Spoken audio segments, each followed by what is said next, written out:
Welcome to the Glytamins audio presentation. In the next 20 minutes, you will learn what gallstones are, what kinds of problems they can cause, and what you can do to get rid of them.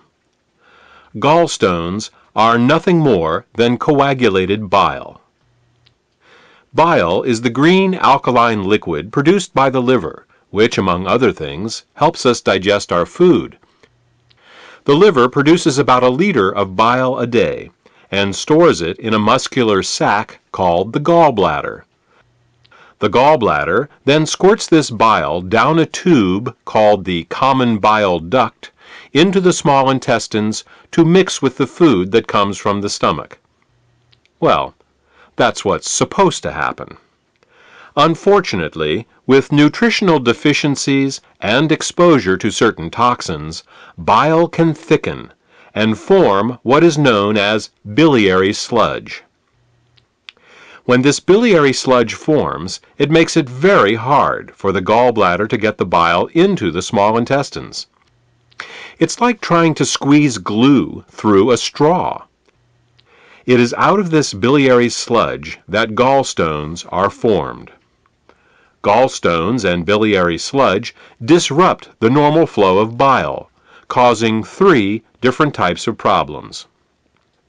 The first set of problems is related to not getting enough bile into the intestines. The second set of problems occurs when toxins, unable to leave the body through the bile, back up and accumulate in the liver and the bloodstream. The third set of problems occurs when the bile, unable to get into the intestines, backwashes into the pancreas and liver.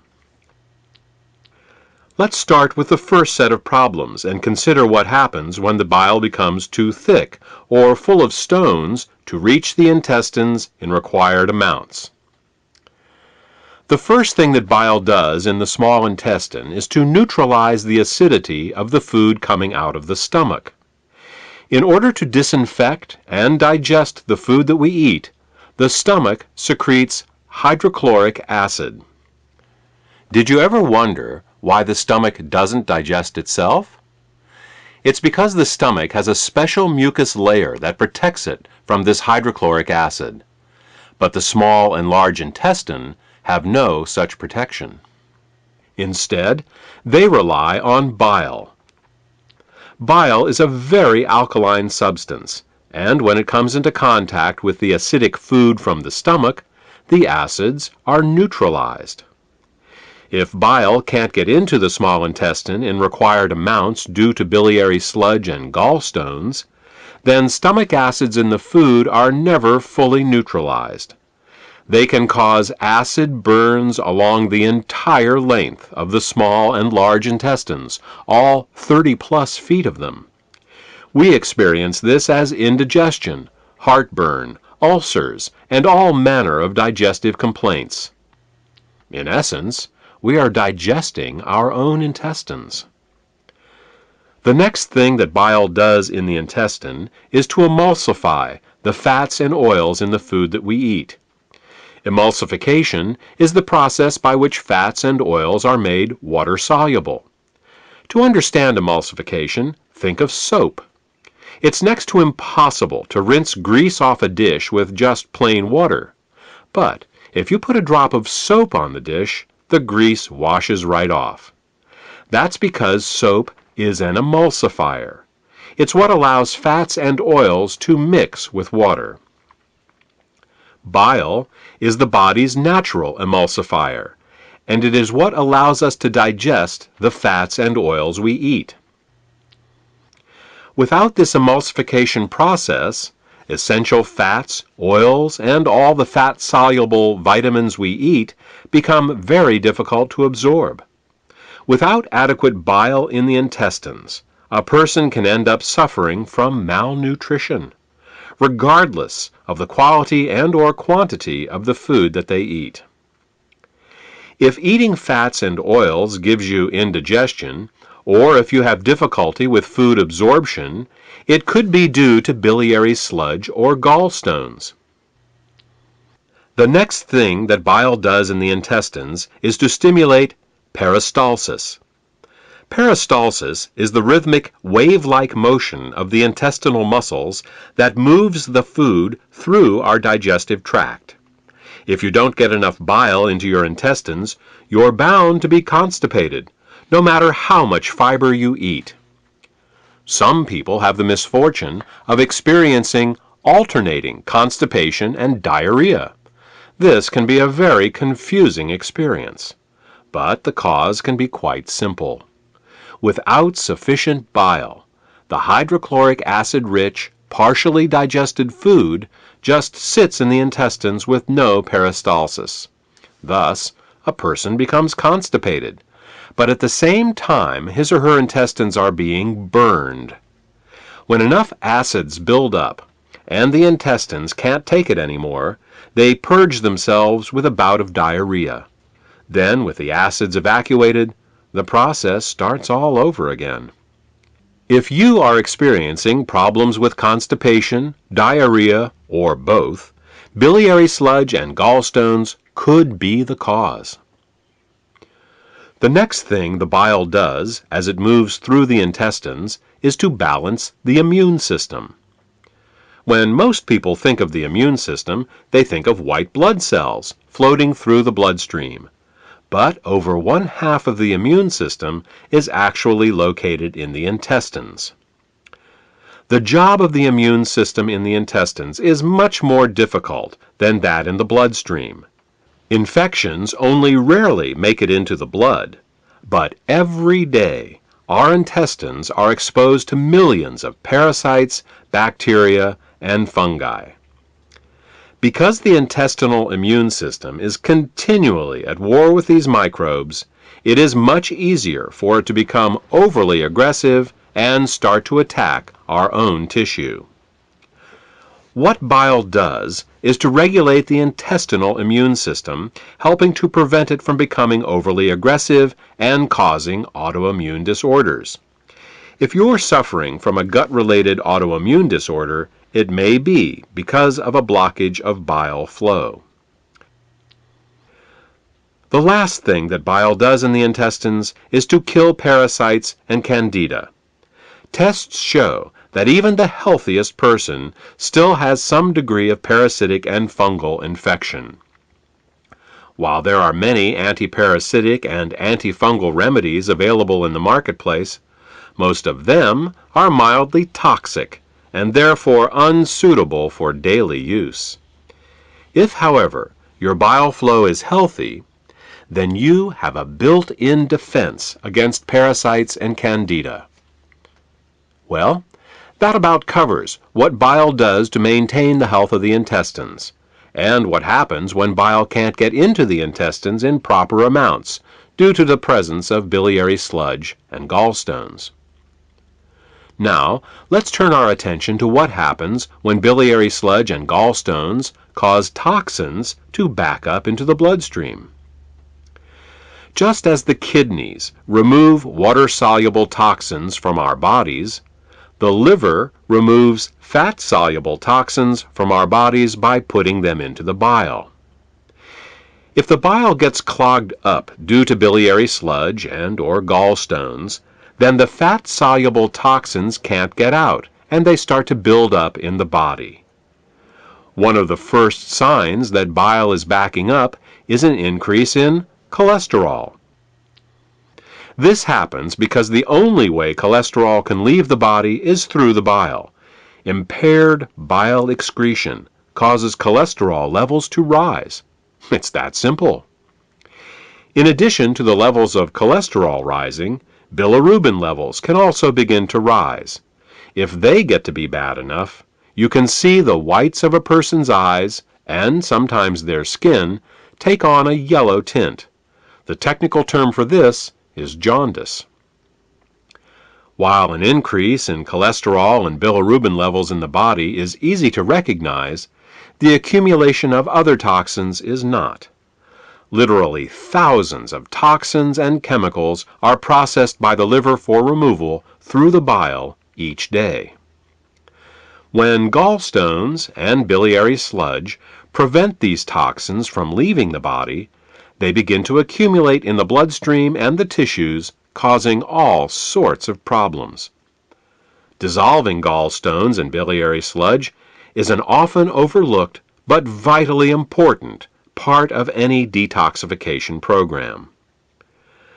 The last problem we will discuss, that is caused by bile backing up into the bloodstream, has to do with immune function. As we said earlier, bile plays an important role in the immune system of the intestines by keeping it from becoming overly aggressive. Unfortunately, what's good for the immune system of the intestines is terrible for the rest of the body. Studies have shown that when bile acids are present in the bloodstream, they inhibit chemotaxis and phagocytosis.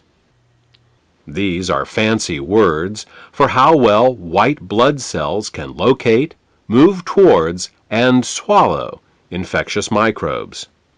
Thus, what starts out as a beneficial immunoregulative action in the intestines becomes an immunosuppressive action in the bloodstream and the tissues.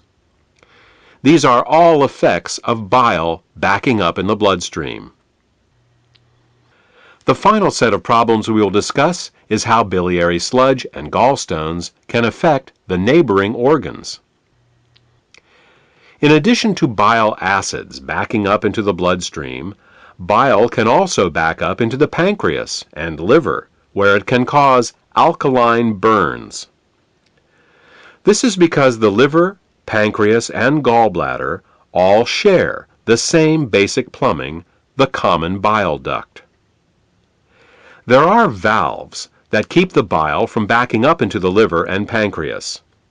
If a small stone finds its way into one of these valves, the valve can get stuck in the open position. If this happens, then every time the gallbladder contracts to squeeze the bile into the small intestines, it can also squeeze the bile into the pancreas and the liver, causing caustic alkali burns and irritation. You see, very alkaline substances can burn us just as easily as very acidic ones. And with a pH of 9.5, bile is very alkaline. Mild alkali burns for a short time in these organs may only result in local irritation, but over a long period of time, these alkali burns can cause diabetes, hepatitis, and cancer. Now that you know all the problems associated with biliary sludge and gallstones, the next question is, what can we do about it? Well, if the stones are large enough, your doctor may recommend surgical removal of the gallbladder. While taking out the gallbladder will rid a person of any stones that have formed in that gallbladder, it does nothing for the gallstones that are in other locations, nor can it do anything about the cause of the gallstones. In fact, even with the gallbladder surgically removed, gallstones can, and often will, continue to form in the liver and in the hepatic ducts, because the underlying cause of the thickening of the bile and the formation of the gallstones has not been addressed. This is why some people who get their gallbladders removed find that their symptoms come back again as new gallstones form in other locations. Moreover, the gallbladder is not a useless organ. Its job is to store bile and only release it when food is present. Without a gallbladder, bile leaks continually into the small intestines in little drips rather than in sufficient amounts when you need it. Think of it this way. Imagine if one day you came home and found that your plumber removed all the faucets in your house. In their place, he just left the pipes sticking out of the walls, slowly dripping water. Without the faucet's ability to control water flow, not only would you be wasting water when you didn't need it, but you wouldn't be able to get enough when you did. Surgically removing the gallbladder is exactly like removing the faucets from your house. Another option is to do something called a liver gallbladder flush. This typically involves drinking water with Epsom salts for several hours to relax the gallbladder, and then drinking a glass of olive oil mixed with lemon juice. While this flush will often result in hundreds of small green stones going into the toilet the next day, up to 12 of these flushes is usually needed to get all the stones out. And no matter how many flushes you do, 2 weeks after your last flush, you're back to making more biliary sludge and gallstones, because again, the cause of these problems was not addressed. We said at the beginning of this presentation that the causes of biliary sludge and gallstones were nutritional deficiencies and toxicity. Let's talk more about that now. There are 3 ingredients that the body uses to dissolve biliary sludge and gallstones and to keep the bile in liquid form. They are the amino acids glycine and taurine and phosphatidylcholine. As long as these ingredients are available, bile will stay liquid, but the moment they are in short supply, biliary sludge and gallstones will start to form. The problem is that in addition to keeping the bile healthy, these 3 ingredients are also used for detoxification.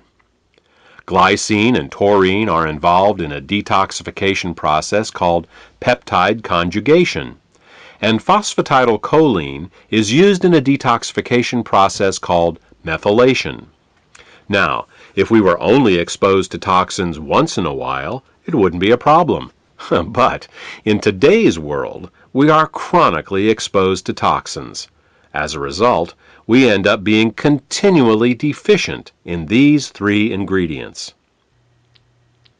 Take chlorine, for example. As a disinfectant, chlorine is one of the great public health success stories of the 20th century. When it was first used to purify water in the early 1900s, typhoid fever, cholera, and dysentery virtually disappeared from the U.S. But there is a price to pay for using it. Chlorine is very irritating to the body, so it must be detoxified.